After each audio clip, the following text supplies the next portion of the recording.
Bonjour à tous et bienvenue sur Nyon Région Télévision pour cette avant-dernière émission de la saison, de l'année. Et pour cette avant-dernière émission, nous allons aborder des sports de saison avec du Bromball et puis sur notre plateau, du hockey sur glace et du volleyball avec vous, messieurs, Daniel Blas et Eric Payot. Bienvenue, messieurs. Merci. Alors Daniel, je vais commencer avec toi. Tu es président au HC Nyon, c'est du hockey sur glace. Comment se passe la saison jusqu'à présent ? Écoute, déjà très content de rejoindre à nouveau le plateau de NRTV. Un bon début de saison, je dirais. On a un groupe qui s'est mis en place avec des nouveaux joueurs qui sont arrivés. On a changé un petit peu l'équipe qui coach. On a Patrick Sprecher qui a repris le coaching. Des bons nouveaux joueurs qui nous ont rejoints. Je dirais... on se retrouve 5e du championnat, en milieu de tableau. C'est à peu près en ligne avec les objectifs, donc je dirais assez bien, assez bien. Il y a toujours des choses à améliorer, il y a du boulot, mais on s'en sort plutôt pas mal en ce début de saison. Et l'équipe évolue en 3e ligue. Pour le VBC La Côte, c'est de la 2e ligue. L'année passée, c'était de la 1re ligue. Alors pourquoi, comment s'est passé ce changement de ligue ? Après 2 bonnes saisons de Première Ligue, les 2 dernières où on a fait les playoffs, j'ai décidé de me retirer du coaching.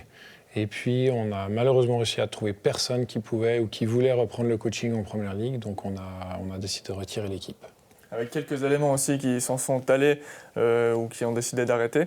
Comment se passe maintenant cette saison dans cette nouvelle ligue alors ? Ça se passe plutôt bien. Après, on pourrait faire mieux comme d'habitude. C'est une équipe qui avait déjà l'habitude de jouer en 2e Ligue.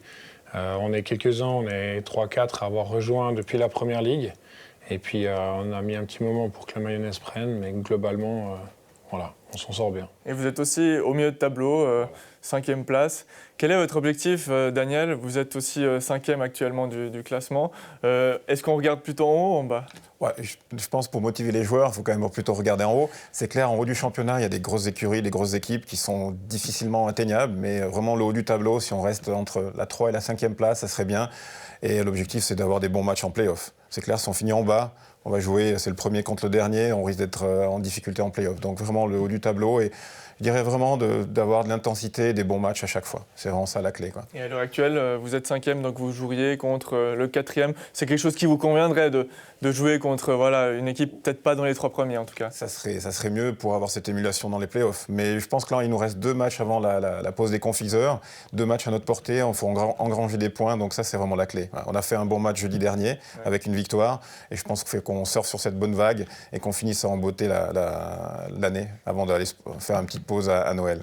Et du côté du VBC La Côte, donc aussi 5e, l'objectif, lequel ce sera ? Parce que vous ne pouvez pas monter en Première Ligue après ce qui s'est passé cet été. Voilà, après le retrait de l'équipe, pendant 2 ans, on a interdiction de monter. Donc à la fin de la 3e saison, si on est potentiellement dans le haut de tableau, on peut avoir le droit de remonter. Mais donc pendant 2 saisons, on est de toute façon bloqué en 2e Ligue. Donc nous, l'objectif, c'est de faire tourner. Ça va être gentiment d'intégrer les jeunes du groupe M20. Et puis derrière, c'est se faire plaisir. Mais après, si on met un objectif, c'est clairement les 2 coupes, Coupe vaudoise et Coupe suisse. Alors malheureusement, en Coupe suisse, ça n'a juste pas passé. Vous avez joué contre une équipe de Ligue nationale B et vous avez livré un match tout à fait admirable. Effectivement, on a fait un gros match contre cette équipe de Zuri Unterland, qui est 2e ou 3e de Ligue B Est. C'était les finalistes de la saison passée, de la Coupe suisse. Et on perd 3-1 on a eu 2 balles de 7 au 3e set, donc il ne nous a pas manqué grand-chose. Après, dans le 4e, c'est plus la fatigue physique où on a vu la différence avec eux physiquement. C'est impressionnant de pouvoir régater avec une équipe de Ligue B. Parce que nous, si on joue contre une équipe de Ligue B, je pense que notre gardien, il ramasse quand même un paquet de buts. C'est pas possible. Effectivement, mais il y a beaucoup de divisions d'écart. On sait que vous êtes en 3e ligue. Oui. C'est quoi ? C'est 4 divisions d'écart. Oui. Et puis au volley, vous avez 2 divisions d'écart. On a 2 divisions d'écart, oui. Ouais, bon. Après, ils s'entraînent quand même plus, ils étaient plus jeunes, mais notre équipe est faite principalement de joueurs qui ont joué avant en Ligue nationale B, Ligue nationale A, donc il y a aussi le challenge de se dire on ne va pas se faire avoir par des jeunes. Ouais. Et tout le monde a réussi à monter le niveau sur 1 heure et demie. Oui, l'expérience a fait que vous avez réussi un bon match, mais sur le physique peut-être, ça n'a pas tenu. Daniel, on va revenir juste un peu sur la saison précédente, qui est en quelque sorte assez semblable à la saison de cette année. Qu'est-ce qui a changé ? Tout à fait. Le challenge, c'était il y a 2 ans. On était pratiquement en manque de joueurs. On a fini la saison à 7 joueurs, avec l'arrivée de Perrois, qui était un peu qui nous a permis de renaître de nos cendres. On a d'ailleurs des images de cette patinoire de Perrois et puis du match, c'était face à la Vallée de Joux qu'on était venu filmer l'année dernière. Tout à fait, donc on a réussi à recruter des joueurs, on a eu l'arrivée d'un super gardien qui a vraiment changé la donne et ça a eu un effet boule de neige, on a réussi à récupérer pas mal de joueurs et la saison dernière était bonne, on a fait... Beaucoup de joueurs, hein, oui, on le voit là. Un effectif complet. Parce qu'une fois vous êtes venu nous filmer, on était 7, et ça c'était un petit peu plus triste à voir à la télé. Donc là c'est vrai, cette émulation qu'on a mis en place et ce bon démarrage à Perrois nous a vraiment permis de faire une bonne saison l'année dernière, d'aller en play-off, de perdre contre les vainqueurs de la saison, contre Vallée de Joux, après 2 bons matchs. Et cette année, on repart un peu sur le même rythme.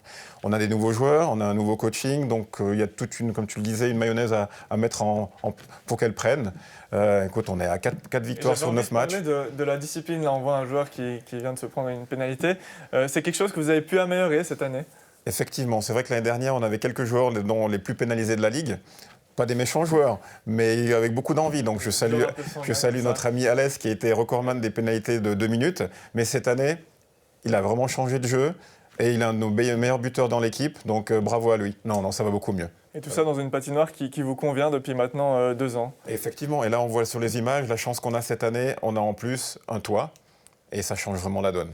Donc les jours de match, on sait qu'on va jouer, on n'a pas besoin de téléphoner, la prévision météo, est-ce qu'il va y avoir de la pluie, est-ce qu'il va neiger, est-ce que la hauteur de glace va être bonne, ça sécurise vraiment la saison. Donc c'est vraiment un gros plus. Donc on profite au maximum de Perrois.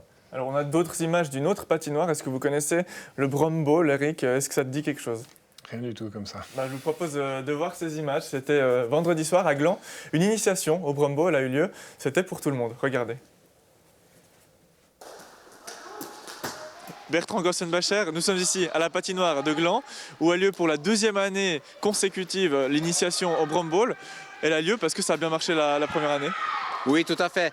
On a eu beaucoup de succès l'année passée. On a eu ce tournoi qui a eu lieu au mois de février et qui a encore amené beaucoup plus de monde. Et cette année, on nous a redemandé de venir et c'est avec un grand plaisir qu'on est revenu. Et puis, qu'est-ce qui est proposé à ces gens qui viennent? La découverte du Brom Bowl. Tout à fait. Le but, cette année, on a vraiment des innovations avec les sursemelles, avec des balais qui sont ici, qui appartiennent à la patinoire. Donc les gens peuvent vraiment venir en tout temps essayer et se donner à ce jeu-là, qui est vraiment accessible, et simple et accessible à tout le monde. Et puis, pour les gens qui seraient intéressés à y participer, à ces initiations, quand est-ce qu'ils peuvent venir? Alors, ils peuvent venir au mois de janvier, le 17 janvier. De 19h à 20h, on fait vraiment de la partie pratique, du stage justement pour la mise en place, pour tenir comment faire. Et puis après, on fait des matchs depuis 20h jusqu'à 22h. En fonction du nombre de personnes qu'on a, on fait ça justement pour le mois 17 janvier. Et par contre, au 7 février, il y aura un tournoi. Messieurs, vous avez pu essayer le Brom Bowl. Alors dites-moi, les premières sensations comme ça pour le cheval sur la glace, c'est comment? C'est sympa, écoutez, c'est pas mal pour se dépenser. C'est ludique pour les enfants, je pense que c'est pas mal. Est-ce que c'est comme le hockey? Non, ça n'a rien à voir avec le hockey. Pour moi, il n'y a pas de contact. En tout cas, ce que j'ai pu voir. Le puck, la balle est plus grosse que le puck. Et c'est différent du moment qu'on est en chaussures, ça change quand même pas mal. C'est plutôt un sport à pratiquer entre amis, un truc à refaire peut-être? Effectivement, on va le refaire, je pense, mais on va peut-être enlever le cheval parce qu'on voit pas grand-chose avec la tête. Alors revenons juste un petit peu sur ce sport. Le Brom Bowl, c'est une balle, un balai et puis des chaussures un peu spéciales. Oui, tout à fait. Alors ici, cette année, la patinoire a investi sur des sursemelles. Donc vous venez avec vos propres baskets et puis par-dessus, on met ces sursemelles-là et on se rend compte que ça tient super bien. Ou alors, on investit beaucoup plus cher et puis on a des vrais souliers de ballon sur glace qui sont vraiment matelassés et qui protègent, qui tiennent encore mieux que sur ces sursemelles. Alors, si on veut commencer le Brom Bowl, est-ce qu'on peut s'inscrire dans un club ici à Gland? Alors, actuellement, à Gland, non, il n'y a pas de club. Mais par contre, vous pouvez prendre contact avec l'info@bromball.ch, qui est l'association suisse de Brom Bowl qui a lieu à Lausanne, où là, on a notre championnat qui a lieu tous les lundis et jeudis sur la patinoire de Montchoisy. Alors, la commune a investi pour ce matériel, vous avez dit. Est-ce qu'on peut venir jouer au Brom Bowl sur cette patinoire à un autre moment que à ces initiations? Oui, tout à fait. Il faut juste prendre contact avec la patinoire de Gland, avec Séverine. Regarde avec elle, qui organise pour les anniversaires. On l'avait fait l'année passée. Pour des anniversaires, on a vraiment des balais qui sont vraiment tout petits, qui sont pour les enfants, vraiment, qui sont faits pour ça. Donc, il n'y a aucun souci. C'est avec grand plaisir qu'elle vous accueillera. Et puis, à qui sont ouvertes ces initiations? Alors, comme je dis souvent, c'est de 4 ans à 65 ans, ou 70 ans, ou 80 ans, ça dépend du physique qu'on a, mais c'est ouvert à tout le monde parce que c'est vraiment facile d'accès.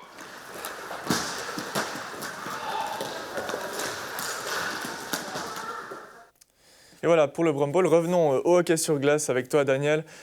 Cette équipe de hockey, tu m'as dit, un peu similaire à l'année passée. Les changements, c'est au niveau du coaching, exactement. Puis on va en parler de ce coaching. Au niveau du vestiaire, tu voulais me dire, au niveau de la discipline ou au niveau de motivation des troupes, c'est un peu plus compliqué. Je dirais pas compliqué, mais c'est vrai qu'on a tendance à perdre de temps en temps le momentum où Patrick qui met en place les consignes. On oublie un petit peu, on prend un goal, on perd un petit peu le moral. Donc vraiment, je dirais, on en a parlé beaucoup avec les joueurs, c'est cette intensité de se soutenir un peu dans les moments difficiles. Et le jour où on y arrive, ça fait vraiment la différence. Il y a des équipes qui sont clairement plus talentueuses que nous, mais nous, on doit vraiment compenser par cet esprit d'équipe renforcé. Et on peut peut-être demander conseil à Eric, qui saurait comment remotiver des fois le moral des troupes quand ça va un peu moins bien. Tu as aussi coaché pendant de nombreuses années la première ligue, notamment du VBC. Dans la situation de Daniel, comment est-ce que tu t'y prendrais ? C'est des consignes claires. Premièrement, je pense que c'est ce que donne ton coach. Après, il faut que les joueurs aient tous cette rigueur en fait, de vouloir appliquer les consignes du début à la fin. Nous, on le voit encore avec les juniors. À partir du moment où les consignes sont claires et que les joueurs font le travail, généralement, tout va de pair et tout le monde progresse ensemble. Ça joue beaucoup dans la tête, c'est ce que tu es aussi en train de me dire. Clairement. Mais ce qui est bien, c'est que les nouveaux arrivants qui sont solides, comme Marc ou comme Danick, notre nouveau capitaine, prennent de plus en plus d'importance dans le vestiaire et ça fait du bien aussi. Eric, on imagine que tu as moins ces problèmes en deuxième ligue, avec la moyenne d'âge aussi qui est un peu plus élevée, moins de soucis, moins de pression, donc une ambiance peut-être plus tranquille dans le vestiaire. Oui, alors c'est pas moi qui coach tout le temps, je remplace quand le coach principal n'est pas là. Après, c'est souvent le problème de réussir à garder tout le monde concentré, à ce que quelqu'un ne se disperse pas parce qu'il n'est pas d'accord avec l'arbitre ou autre. Et voilà, une fois que... Mais même avec des adultes, des fois, il faut ramener sur des consignes de base toutes simples en disant, voilà, maintenant on sert là, c'est ça qu'on veut voir. Et si on le fait, généralement, ça marche. Et puis, même avec des adultes comme avec des juniors, il faut répéter. Une équipe maintenant où il y a aussi quelques noms que la région connaît bien, Gilles Davoine, notamment Yves Dominique. C'est sympa de pouvoir les côtoyer à l'entraînement comme ça et puis ils se donnent à fond. Oui, bien sûr, tout le monde se donne à fond. À partir du moment où on est là, à l'entraînement, c'est pour jouer. Et les noms, ça n'a pas d'importance. Voilà, exactement. Je pense que l'objectif chez nous, c'est vraiment le plaisir. C'est le plaisir, mais c'est vrai que le plaisir, il passe par la gagne aussi. Donc quand on arrive dans le vestiaire, on monte sur la glace, on veut gagner le match. Et c'est clair, si on commence à perdre un peu, la frustration se met en place. Et je pense que les consignes claires et l'intensité doivent prendre le pas. Des noms, il y en a aussi en troisième ligue. Tu me parlais dans les premières équipes là, du championnat. Il y a des anciens joueurs aussi de Ligue B, de Liga même. Ils ont monté une équipe de copains en récupérant certains joueurs de Genève, récupérant des copains de copains. Donc ils ont monté vraiment une équipe de... Je ne dirais pas de mercenaires, mais ils sont entre eux. Et c'est une équipe vraiment solide. Donc et comment la Seignon se comporte face à des équipes pareilles ? Disons, c'était un de nos premiers matchs de championnat. Donc on se dit que ça va être vraiment compliqué. Et finalement, on a tenu la première partie du match. En parlant avec certains joueurs, ils étaient un peu surpris. Après, ils ont monté... finale. Ouais, écoute, on était à 1-1 après un peu moins de la moitié du match. Ouais. Après, ils ont monté d'un cran. On a été un petit peu pénalisés parce qu'on était un peu en retard et on a fini à 1-10. Voilà. Donc, il faudra compter sur les jeunes pour peut-être dans quelques années rivaliser avec ce genre d'équipe. Le mouvement jeunesse, comment se porte-t-il ? On sait qu'il y a des équipes jusqu'à 13 ans, après ça devient compliqué. Effectivement, la bonne nouvelle, on a fait le plein de notre école de hockey sur glace, on a fait le plein aussi parce qu'on fait du patinage artistique. On a toute une équipe d'entraîneuses qui s'occupent surtout des jeunes filles, des jeunes garçons qui veulent patiner. Le dimanche matin, on a à peu près 70 élèves et 80 côté école de hockey et ça tourne bien. Le challenge, on fait avec la glace qu'on a à Nyon, mais ensuite, à partir de 13 ans, on n'a pas la capacité de les accompagner plus loin. Donc ça, c'est qui est un peu dommage. Et toi, Eric, tu t'occupes aussi de ce mouvement junior au VBC. Comment se porte-t-il ? Et puis, est-ce qu'il y a comme projet de les intégrer justement dans cette équipe qu'on va appeler de vieillissante de deuxième ligue ? Si j'ose parler comme ça. Au niveau des filles, on est complet. C'est très compliqué pour nous d'accueillir encore des filles actuellement. L'école de volley, donc les moins de 12, ils sont complets aussi. On a encore quelques places chez les garçons, mais cette année, on fait le plein, donc c'est bien. On commence à avoir une équipe qui tient la route. Et après, c'est clair que pour nous, l'objectif, c'est au fur et à mesure de les passer dans les équipes adultes. Ça va prendre du temps. Justement, ce temps, je l'ai à disposition puisque j'ai ces 3 saisons pour préparer les garçons à monter en deuxième ligue et à nous aider à faire la promotion en première ligue. Un sport qui donne envie parce que même en hiver, on peut le pratiquer dans une salle, il fait chaud. Ça dissuade aussi parfois, quand on fait du hockey, d'être dehors sous des températures très très froides. Non, écoute, c'est ça le plaisir. C'est ça On n'a jamais froid. Hein. Ouais. Ok, ça patine dur, ça patine fort, donc on est. Non, il n'y a pas de souci. Bon, cette année avec Perrois, on est protégé. L'année dernière, avec les conditions hivernales qui étaient difficiles, quand la bise soufflait dans le dos, j'avoue que c'était un peu désagréable. Mais cette année, on est bien lotis à Perrois. Et à Morges, de temps en temps. Je pense que vous n'êtes pas à plaindre. Eric, de ton côté, on va revenir aussi sur l'année précédente parce qu'on a quelques images et je pense que c'est important de faire cette transition, première ligue, deuxième ligue. Est-ce que tu regrettes un petit peu cette année, l'année dernière? Pas en termes de résultats, je le regrette dans le fait qu'on n'a pas réussi à maintenir cette équipe en première ligue. On avait les joueurs pour. Après, c'est comme ça nous a permis d'entamer un nouveau cycle et je pense qu'il faut rester positif là-dessus. Tous ces joueurs que l'on voit, combien sont restés ici au UBC La Côte? Combien sont restés? À peu près, là. À peu près, on est 4 à être descendus en deuxième ligue. On a David, notre capitaine à partir du mi-championnat l'année passée, qui est parti à SSO en Ligue B. C'est lui qu'on vient de voir attaquer d'ailleurs. On a 3 joueurs qui ont arrêté et on en a un qui est reparti à Littoral en deuxième ligue. Est-ce qu'on sent une baisse de niveau de jeu quand même, du coup, vu ces départs, vu cette nouvelle équipe? Non, parce que justement, l'équipe de deuxième ligue, comme c'est des gars qui ont plus d'expérience, on faisait souvent des matchs amicaux à l'entraînement et ça se tenait. Donc, le niveau de deuxième ligue, le haut niveau de deuxième ligue est même plus fort que la première ligue. La différence, c'est quoi? La différence, c'est que c'est des gens qui veulent plus jouer le week-end. Ouais. Pour des raisons familiales ou autres, et c'est aussi pour ça que j'ai arrêté.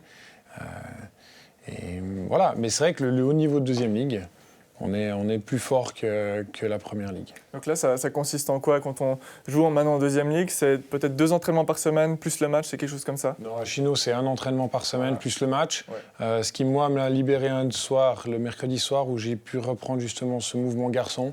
Et le mercredi soir, j'entraîne les jeunes sur la plage qu'on avait avec la première ligue. Et du côté du H-Seignon, au niveau des entraînements, des matchs, combien de temps est-ce que ça prend de faire du hockey au H-Seignon? En tout cas, nous, on s'entraîne 1 fois par semaine, le mardi en principe à Perrois, et on a un match soit à domicile le jeudi, soit à l'extérieur selon le calendrier. Et si vous le pouviez, est-ce que vous vous entraîneriez encore plus? Disons, ça serait un équilibre à trouver dans l'équipe parce qu'on a certains joueurs, comme tu l'as dit, qui ont leur famille, leurs activités professionnelles, ça serait difficile. Et il y a une partie qui aimerait bien s'entraîner plus souvent. Je sais que dans le championnat, il y a pas mal d'équipes qui s'entraînent 2 fois par semaine et on voit la différence. Donc c'est clair, si un jour on a une patinoire à nous, on considère vraiment d'avoir 2 entraînements potentiellement pour le H-Seignon. Et aussi, je rappelle, on a 3 équipes au H-Seignon. On a la première qui s'entraîne 1 fois le mardi et la deuxième et la troisième qui jouent juste en corpo, qui ne s'entraînent pas, qui font que les matchs. Alors on aura vu 2 équipes avec pas mal de similitudes, donc 5e au classement actuellement les 2. Qu'est-ce qu'on peut vous souhaiter pour cette fin ou quel est l'objectif qu'on va vous donner en cette fin d'émission? Peut-être faire ces playoffs et puis la finale ou la demi-finale? Alors pour nous, maintenant le gros objectif, ça va être la Coupe Vaudoise. On commence le premier match mardi prochain contre Yverdon qu'on a déjà sorti en Coupe Suisse. Donc je pense qu'ils vont avoir envie d'une bonne revanche. Et après, c'est d'aller plus haut. L'objectif, c'est d'aller, je pense, aller rechercher les 3-4e places, étant donné que Lutry et Cosmos sont plus forts quand même chez nous.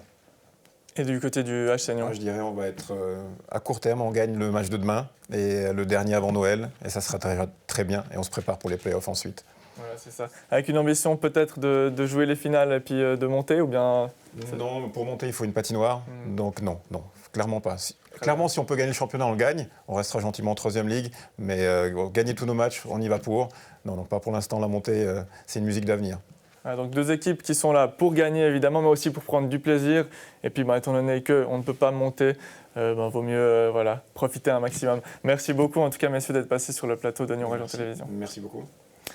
Quant à nous, on se retrouve la semaine prochaine pour une toute dernière émission. Ce sera aux horaires normaux, un jeudi. Alors la semaine prochaine, ciao ciao.